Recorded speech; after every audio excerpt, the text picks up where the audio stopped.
Dear viewers, the two epic wars of India speak not just the ancient history of India, they indeed trace the ancient history of the world itself.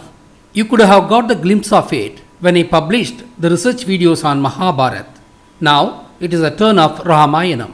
Do follow my research video series on Ramayana and see how they connect with the ancient history of the world. The 10-headed Ravana, who was the king of ancient Lanka some 7,000 years ago, is described by the Aryans of India to be of demonic Asura race and is credited with knowledge in many fields like music, medicine, astronomy, astrology, politics, science, psychology, literature, mantra and tantra, etc. Such a profound personality was described by the very Aryans as a lustful person who abducted Rama's wife Sita to marry her. Rama, with the help of the monkey army from South India, waged war with Ravana and said to have killed Ravana and rescued Sita.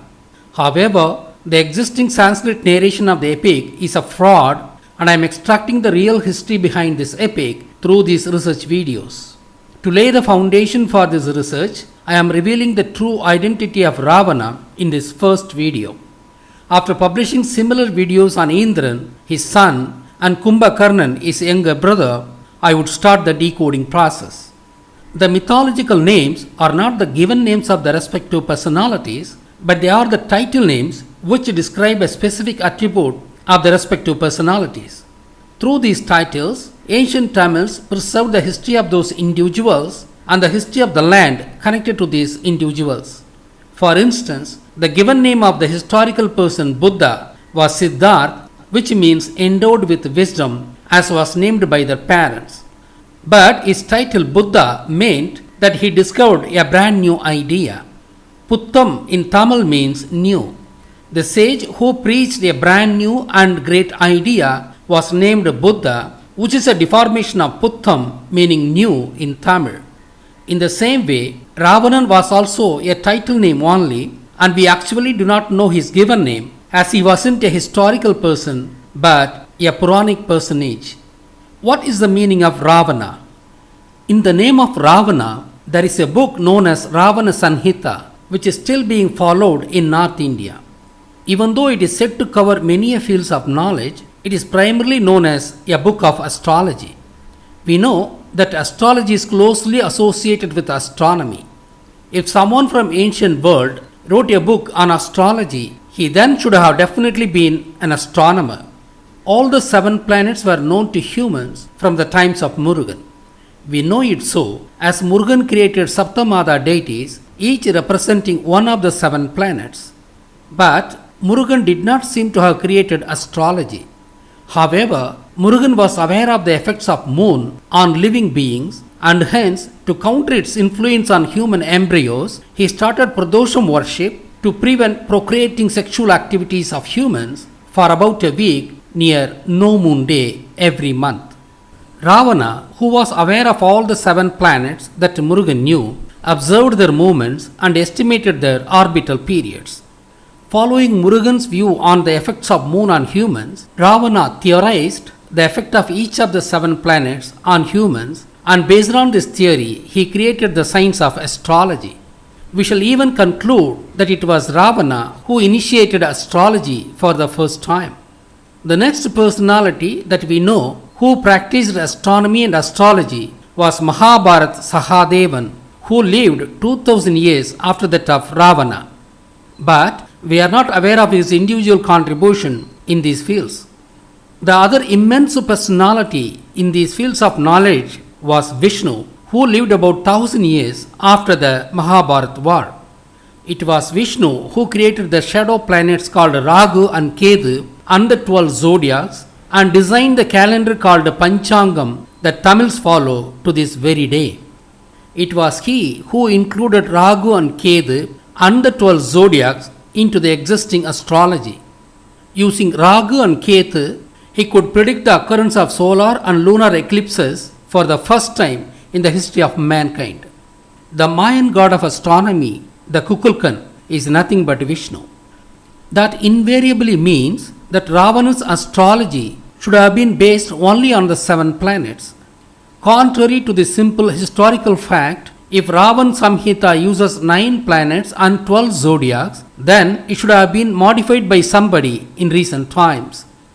I would research about Ravan Samhita and publish later. It was Ravana Sangeetham, a Tamil name, that deformed to Ravan Sanhita in the course of time. During Ravana's times, alphabetic Tamil did not evolve, and hence his literature was in the form of poetry and was passed on through the word of mouth for the posterity. That is why it was called Ravana Sangeetham, meaning Ravanan's poetry. From the discussion above, we understand that Ravana was a Siddha who was an astronomer. Another proof for the same is the Saka calendar, known in the name of Indran, the son of Ravana. Thus, Ravanan's title name should have originated from this aspect of his personality. Ra plus Vanan, Ravanan, Ravanan. Ra means night. Vanan in Tamil means man of the sky. Together, Ravanan means man of the night sky, which means astronomer. This inference is further substantiated by the existence of a temple called Ravan Parshvanath in the North Indian district called Alwar. Vishnu, the Parshvanath, was worshipped by Ravanan in this temple. Is the articulated absurd history regarding this temple. I had established in the year 2013 itself through the video Part 4 Vishnu that Parshvanath, the Jain Tirthankarar, was actually the god Vishnu known in Hinduism. According to Jains themselves, the times of Parshvanath was 500 years prior to that of Mahavira, that is 3000 years from now. But according to me, his times was about 4000 years from now. The 12 zodiacs that we know today were created by Vishnu Parshvanath, and of these 12 zodiacs, 8 zodiacs represent the characters of Mahabharata. Kindly watch Capricorn Zodiac and the Amazing History of Mankind video published earlier in this channel. That being the case, it is amply clear that Vishnu was indeed born after the Mahabharata war. There is absolutely no doubt about it. Thus, Vishnu Parshvanath was born 3000 years after Ramayanam, and hence Vishnu Parshvanath was not known to Ravanan. Thus, in Alwar Parshvanath temple, Ravanan could not have worshipped Vishnu, the Parshvanath. Parshvanath was one of the title names of Vishnu. The name Parshvanath originated from Par, Saha, Nathan, where Par means observe, Saham means cosmos, and Nathan means leader or king. Hence, the meaning of the title name Parshvanath is the king who observed the cosmos. As Ravanan was also a king who observed the cosmos, this title name was awarded to Ravanan also after the times of Vishnu. But the Ravan Parshvanath temple is in the town Alwar, that is Alwar, which is associated with Vishnu. But the people of Alwar should have migrated to Alwar region from ancient Lanka and became Jains here, and thus they revere both the astronomers Ravanan and Vishnu. Thus, Ravan Parshvanath temple is the place where both Ravanan and Vishnu were worshipped by the people.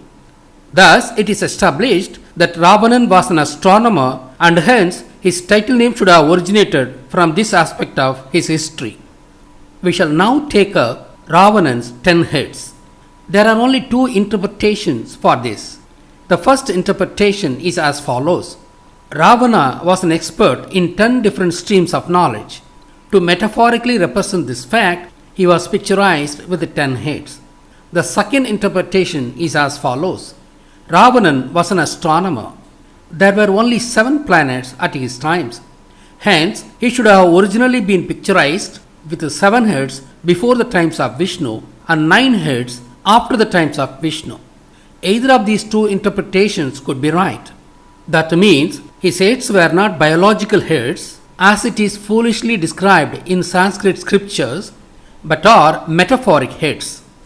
We shall now discuss the racial or ethnic origin of Ravana.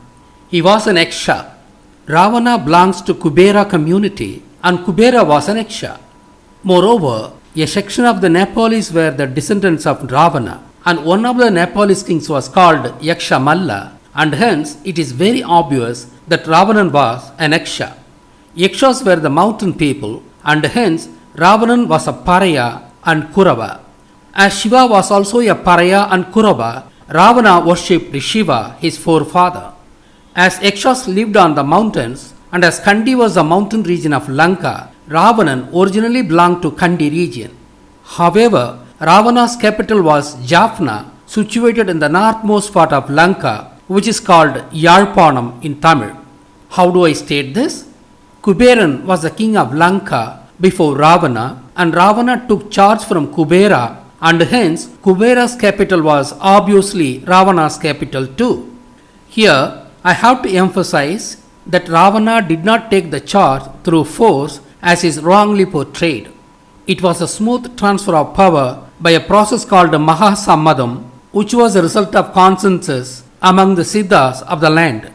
Returning to the topic, was Kubera's capital Jaffna? Yes, indeed. How do I say? The Mayan who created Vastu Sastra was a Lankan, and he was the father-in-law of Ravana. According to Vastu Sastra of Mayan, north direction was called Kubera direction, as Kuberan ruled Lanka from the northern side of Lanka, the Yalpanam. Moreover, Lankan's people were skilled in music and dance, and Ravana is credited to have improved Yar and in the process invented Veena, the sophisticated musical equipment. Even Jaffna itself was named Yalpanam after the famous Yar musicians who lived predominantly in Jaffna. The name Yalpanam deformed to Jaffna through the European tongue. These facts establish that Yalpanam was indeed the capital of Ravanan kingdom. Now, the question arises as to why the mountain Yaksha people ruled Lanka from the ground region and why they chose Yalpanam, which is far away from Kandi and situated at the northmost point of Lanka. The fact is that in the times of Ramayana, the kingdom of Kubera and Ravana comprised of Lanka and the Indian region south of Vindhya mountains. According to Sanskrit Ramayana, at Panjavadi of Dandakaranya, the regional captains of Ravana, namely Karan and Dushan, lost the war against Rama. Though such a war really did not happen, the fact that this region was under the rule of Ravana is suggested by Ramayana through this war episode. Thus, South India was also ruled by Ravana, and I want you to make a note of this information. As both Lanka and South India were ruled by Kuberan family, they chose Yalpanam, which was at the geographical center of the kingdom, as their capital. There was another reason for the Yaksha to descend from the mountains. The mountain Kauravas of ancient Lanka, who waged unsuccessful war against Murugan and his agriculture, later adopted agriculture as their profession due to the want of times. Hence, they settled on the ground. It is those mountain Yaksha people who adopted agriculture were called Mallars. As agricultural people were more black in color compared to the mountain people, they were called Mallars. Mal or Mal means black. I said that Yaksha people directly entered agriculture after descending from the mountains. But this is not the usual route. Actually, the people who lived on the mountains in the ancient world later came down to the ground region as herders of cattle, who then became agriculturists after the times of Murugan. Murugan was a herder in the Lemurian continent. There are proofs for the same. Apart from the usual proofs among Tamils, in ancient Middle East, Murugan was known as Tammuz, and he was known both as a herder and an agriculturist. Hence, Murugan was a cowherd in pre-deluge Lemuria. During the deluge, Murugan settled in southern Lanka along with the survivors of the deluge, and he later started agriculture to feed his population. As far as Mallars are concerned, they entered agriculture profession immediately following the descent from the mountains, which happened long after the times of Murugan. I surmise this fact as there wasn't sufficient ground to believe that native herder community existed in Lankan region before the deluge. Thus, Ravana was an Yaksha originally, and after adopting agriculture, he is also known as Malla. We shall now see whether Ravanan was a Brahmin. According to Asivagam way of life, Only the Amanas were called Brahmins. The sages who lived in caves and became physically naked due to the attainment of nirvana were called Amanas. Ammana stage, that is, the naked stage, is attained when all the five sensory perceptions are won over by the individual due to his penance. That is, the Siddhas who attained nirvana, that is moksha, were called Brahmins. Periya Amanan, Peramanan, Piramanan, Brahmanan. Thus, the Jews who migrated to India from Kasar region through the Khyber Pass can't be called Brahmanas. As the name Brahman had a huge respect among the Indian masses, these invading Jews looted this title and made it their clan title. Gautam Buddha slammed these Jews, saying that the Jews aren't Brahmins and Siddhas and Buddhas alone are Brahmins. Buddha was actually a Siddha, a descendant of Asivaka tradition. Not only that, we shall realize that Buddha was a descendant of Ravana, the ancient king of Lanka, when we discuss about Indra. Thus, Ravana, the world-renowned Siddha, was a Brahmana, but he wasn't the class of fake Brahmin of Jewish lineage. Thus, Subramaniam Swami, the fake Brahmana, cannot inherit the heritage of Ravana, the real Brahmana. We shall now debunk the Subramanian Swami's theory that Ravanan was born in North India. Even before the times that Ravanan ruled Lanka, there was a settlement that thrived in Indus Valley. There are evidences for this fact. There was a submerged city, though wrongly notified as Dwarka, near the coast of Gujarat, which is dated to be about 9,000 years old. Secondly, recent archaeological findings state that IVC settlement happened before 8,000 years itself. They settled from Lanka and South India. But near Ganga Delta region, human settlement happened during or after Mahabharata times only. There are no archaeological evidences to prove the presence of modern humans in Gangetic plains prior to Mahabharata times. Thus, IVC settlement happened well before Ramayanam times, and the settlement in Gangetic plain happened only after the Mahabharata times. There should be reasons for this contrast in migration pattern of the Lankans and the South Indians. Yes, indeed. In ancient times, man lived only on mountains. Near the shores of Arabian Sea, starting from Kerala and up to Maharashtra, there is a mountain range called Western Ghats, which lies very close to the sea. This entire range of mountains were populated by humans well before Ramayana times. As this mountain range is very close to the seas, there was movement and trade between these people through the Arabian Sea. Obviously, people could migrate to IVC well before Ramayanam itself. But the Eastern Ghats mountain range is more than 50 kilometers away from the sea, and hence human population was absent on the eastern shores before Mahabharata times. As the human population did not exist on the eastern shore regions, there was no trade corridor in the eastern side of India, and obviously the human migration did not happen through eastern shore. Human population might have originated in these regions only when people came down from the mountains and started herding cattle. This happened well after the times of Ramayana. Yes, there were cattle herders in South Tamil Nadu region during Mahabharata times, and Krishnan was the solid proof for the same. Migration to the northeast side started when the Mallas of Lanka started looking for delta regions for carrying out paddy farming.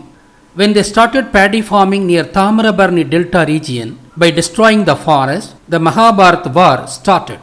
It is around this time that another group of Mallas from Lanka settled in Ganga Delta region for starting paddy farming. They then grew in population and started migrating along the shores of Ganga up to Nepal. Kindly recall that there was Malla rule in Nepal, and the Nepalese people celebrate Indra Jatra festival every year. I would describe this migration in detail when I speak of Indra, the son of Ravana. Thus, as the Lankan people were living in the northwest India prior to Ramayana and in the northeast India post Mahabharata, and as more of Lankans moved to these regions after the Ramayana period, there is a misconception in these days that Ravanan was a North Indian. But it is not true. Ravanan was a Lankan.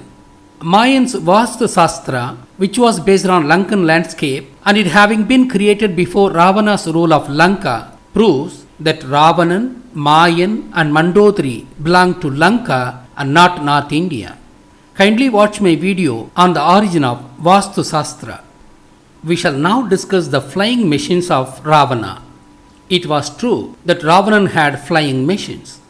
Spokes wheel was invented by Indra, the son of Ravana. That's when bullock cart and chariots came into use for the first time in the world.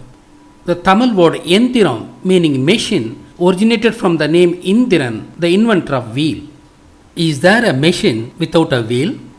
In fact, all the English words related to mechanism seems to have originated from the root word Mahan. Mahan, Mahanism, mechanism. But Mahan means a great sage in Tamil, and the Siddhas like Indra, Ravana are such sages. The word Mahan deformed from Makan, where Ma means great and Khan means manifesting. Makan means manifesting greatness. Obviously, the English word machine should have originated from Indran, the Mahan, just like the Tamil word Yendiram originating from Indiran. Thus, ancient Lanka was very advanced in science and technology. They had bird-type flying machines called as Pushpak Vimana. As the bones of the birds are hollow, like the stems of grass, to reduce the weight, the birds were also called by the name of the grass in Tamil as Pul. It is from this word that Pushpak originated. Pul plus Vahai, Pulvahai, Putpahai, Putpak, Pushpak, where Pul means bird and Vahai means class, and hence Pushpak means bird class and Pushpak Vimana means bird class Vimana. But we don't know whether these Pushpak Vimanas were of balloon type or the types that require runway. The Mayans were aware of the rubber technology more than 3000 years ago, and the Mayans were the descendants of Lankan people. There was a voltaic battery called the Agatya battery, and Agatya was the contemporary of Ravana. We are also aware of Baghdad battery, which is just the same as that of Agatyar battery, and we know that Sumerians too originated from ancient Lanka. Thus, Ravanan should have been aware of rubber products, and Ravanan was aware of voltaic batteries. These facts suggest that Ravanan could have had hydrogen balloon airplanes. These batteries would have helped them to generate hydrogen through electrolysis of water. There are Nazca lines in Mayan area, and Mayan pyramids were built with Lankan technology. These additional facts suggest that there was an imperial air traffic between Lanka and the Mayans apart from the usual traffic through the seas.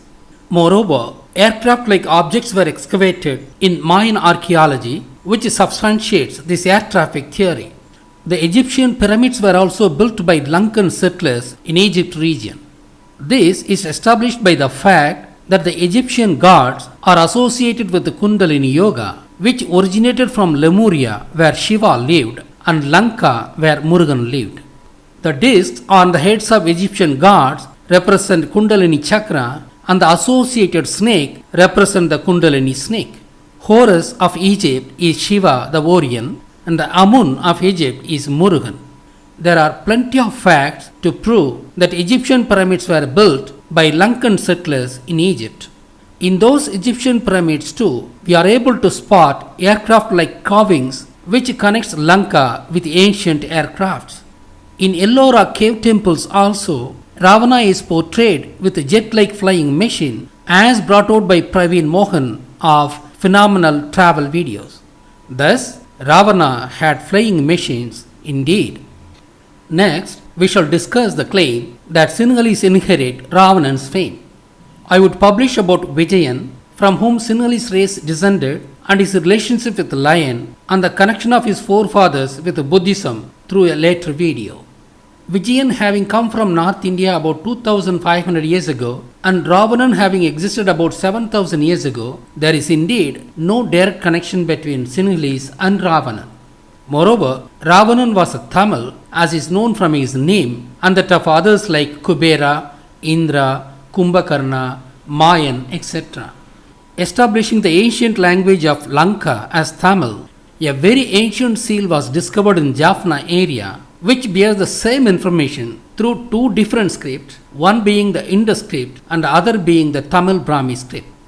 I had unmistakably proved that the original Indus script was created by Murugan of Lanka through the video Who Created the Indus Script, Part 1, The Easter Island Connection.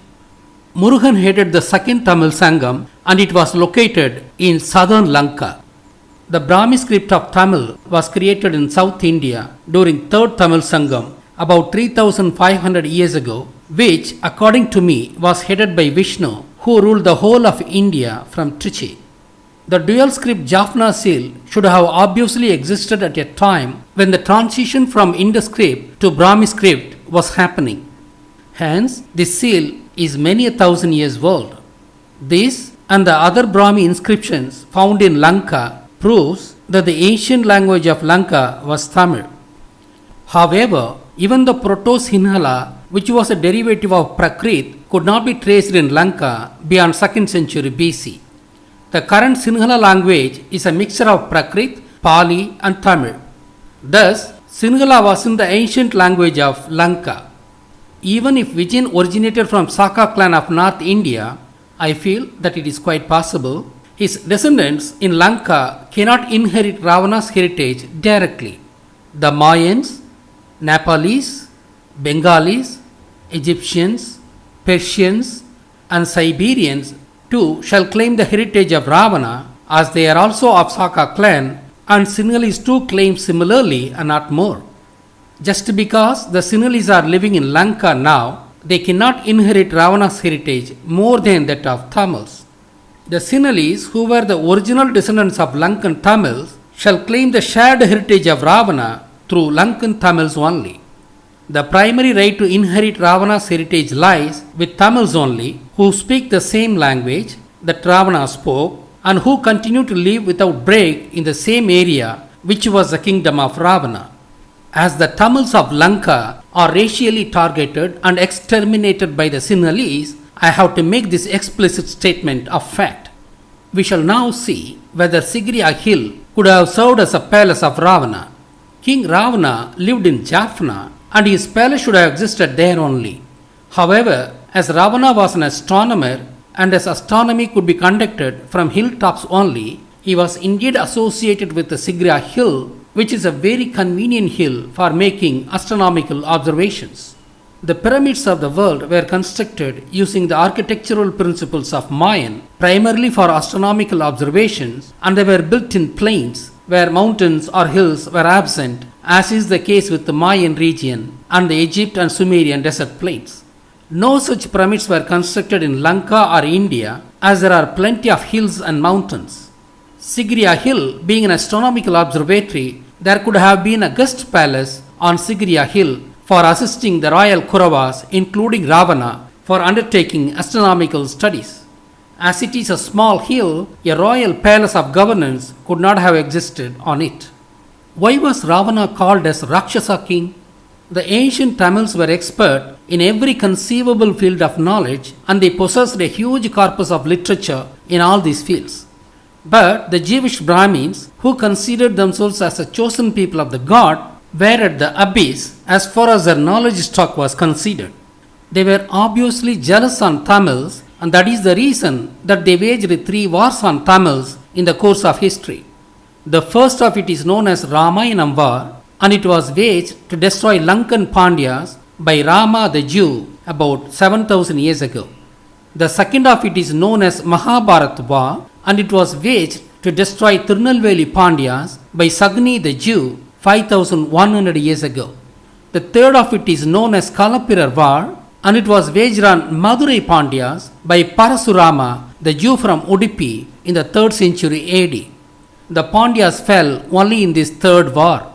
Thus, the Jews were very jealous of Tamils who were possessing impossible wisdom, skills and arts.